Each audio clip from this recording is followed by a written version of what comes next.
কুমিল্লার দেবিদ্বার থানায় একটি রাস্তা নির্মাণে ব্যাপক দুর্নীতির অভিযোগ পেয়ে সেখানে ছুটে যান এনসিপি নেতা হাসনাত আব্দুল্লাহ।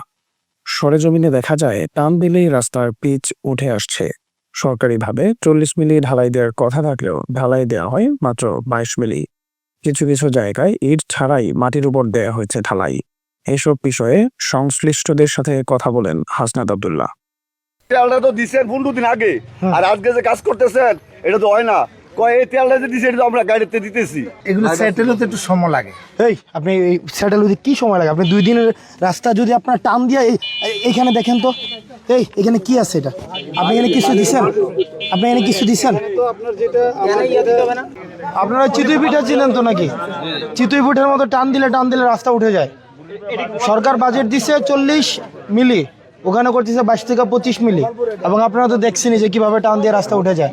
এটা আসলে, এবং এই যে মাটির উপরে হচ্ছে পিচ ঢালাই দিচ্ছে, এবং এখানে দুর্নীতি করবে, এটা হচ্ছে যে সাহসটা হয়েছে, এটা তো অনেক, মানে ৫ই আগস্টের পরে।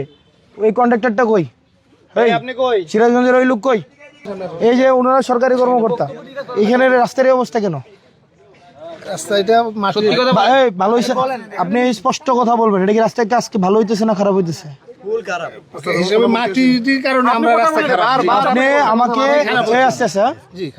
খারাপ হচ্ছে। এই টান দিলে রাস্তার পিচ উঠে যায়, কোন পৃথিবীতে আছে? আমি আপনাকে বললে আমি এখন কি বলতাম? আমরা যখন মানে আমাদের জুন ক্লোজিং, এখন জুন ক্লোজিং এ কাজটা উঠানোর জন্য একটু তাড়াতাড়ি করতেছে। হ্যাঁ, সেটা বলেন। একটু তাড়াতাড়ি করতেছে। এই কথা আপনাদেরকে কে নির্দেশ দিছে? মানে আমাদের থানা ইঞ্জিনিয়ার স্যারের সাথে, এটা জুন ক্লোজিং এ এই রাস্তাটা মেয়াদ শেষ। হ্যাঁ, মেয়াদ শেষের কারণে এটা একটু তাড়াতাড়ি করার জন্য। এতদিন করলো না কেন? 4 বছর ধরে রাস্তা কাজ করছে। মানে এখন লামছাম দিয়ে ৯-৬ দিয়ে রাস্তার কাজ করবে? বলতে পারবো না। থানা ইঞ্জিনিয়ারকে সবুজ স্যার। তা আপনাদের এই যে আপনাকে বলতেছে জুন ক্লোজিং এর, মানে আপনাদের এই যে ক্লোজিং ডেট, এই কারণে আপনারা তাড়াতাড়ি রাস্তা করতেছেন। এতদিন রাস্তা করেন না, এখন করতেছেন কেন এভাবে? কোয়ালিটি খারাপ করে।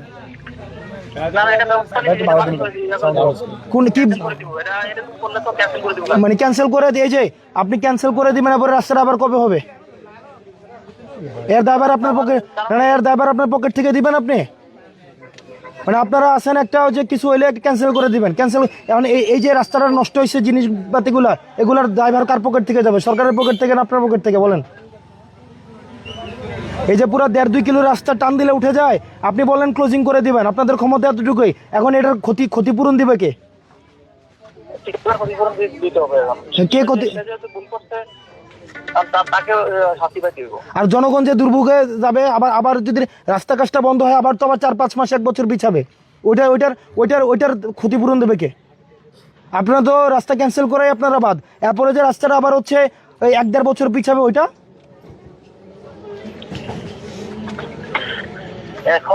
কেন? আপনি সকালে আসছিলেন কিনা বলেন? আপনি তো সকালে আসছেন, আপনি সকালে আসছেন তো সকালে আসছে, আপনি দেখেন নাই যে রাস্তার ৪০ মিলি দেওয়ার কথা কিনা ২২ থেকে ২৫ মিলি দিচ্ছে। এরপর হচ্ছে ইট দেওয়া নাই, মাটির উপরে পিচ ঢালে দিচ্ছে, পিচ টান দিলে হচ্ছে আপনার উঠে যাইতেছে। আপনি ক্যান্সেল করে দিবেন, কিন্তু আপনারও তো হচ্ছে বিচার হওয়া উচিত। আপনি এগুলো দেখে আপনি কেন অভিযোগ করেন নাই?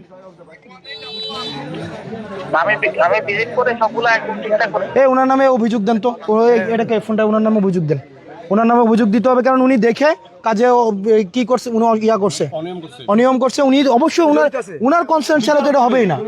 উনার এটা জড়িত আছে। ওনাকে আমরা মনে করেন, আমি তো অফিসের লোক, দায়িত্ব বুঝে নিব, কাজ মাল মিস্ত্রি কাম করবো। হ্যাঁ, অফিসে বুঝে রাখার দায়িত্ব কতটুকু কোয়ানো রাখবো, তারা কোথায় যায় বুঝে রাখে। হ্যাঁ,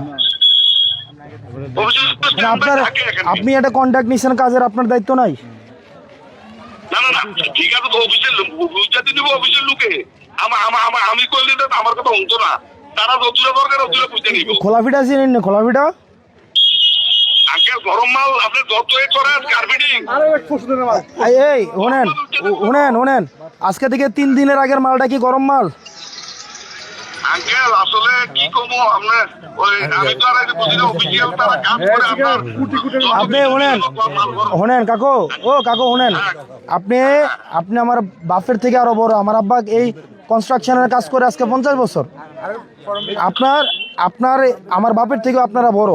আপনি যদি কন এগুলো আপনি বুঝেন না, আপনি আবার একটা কথা কোন, এটা আঙ্কেল যদি কোনো সমস্যা হয় ঠিক করে দিব, লোক আছে। আপনি দেন আপনি এগুলা হচ্ছে আপনি মাটির উপরে পিচ ঢালছেন।